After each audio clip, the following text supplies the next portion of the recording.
अस्सलाम वालेकुम। आप सुन रहे हैं कहानी ज़ादी में नावल असेबी घर आखिरी किस्त। इनका रंग बिल्कुल सफ़ेद हो रहा था और वह हाथ उठा उठा कर कह रहे थे, ये हमें अंदर नहीं आने दे रहा। मैं आगे बढ़ा।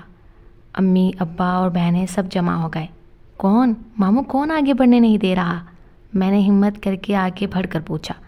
मुझे बाथरूम में कुछ नज़र नहीं आया। ये इसके दांत बाहर हैं और सर पर सींग हैं। उन्होंने अंधेरे बाथरूम में इशारा किया। अम्मी ने इतनी देर में आयतों का विर्द शुरू कर दिया। पता नहीं मामू को क्या नज़र आ रहा था। फिर वो अचानक नॉर्मल हो गए। वो गया। वो जर्द होकर बोले। 3-4 दिन सुकून से गुजरे। मैं लॉन में बैठा था। असर का वक्त था कि अचानक मेरे सामने एक सांप का फन लहराया।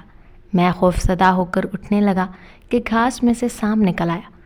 मगर सांप से ज़्यादा खौफनाक बात ये थी, सांप किसी अंधे के हाथ में था और कोई इस रस्सी की तरह मेरे चारों तरफ घुमा रहा था। मैं हल्क से आवाज़ भी नहीं निकाल सका और बैठे बैठे पसीने में नहा गया। इस घर में ज़रूर कोई बला है, कोई असेब है, कुछ भी है ज़रूर। हमें ये घर फ़ौरन छोड़ना चाहिए।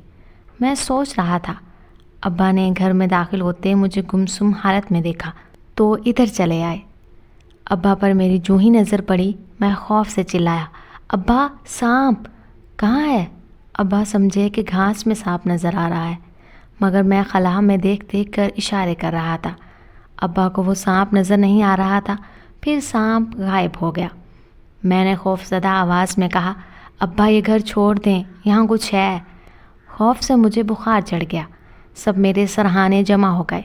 अम्मी पढ़ पढ़ कर फूंकने लगी। अब्बा यकीनी बेयकीनी के अंदाज में बड़बड़ाए, और लो खूबसूरत मकान, तुम्हें और तुम्हारी अम्मी को शौक़ था ना?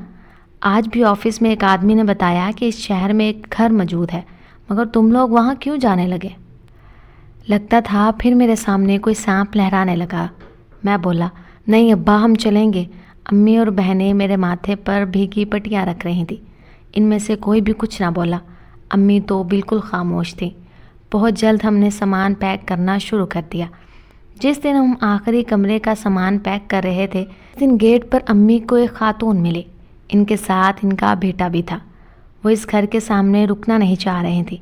इन्हें ये भी खबर नहीं थी कि हम लोग शिफ्ट कर रहे हैं। वो अम्मी से कह रही थी, बहन सच पूछिए तो मुझे इस घर से बड़ा डर लगता है।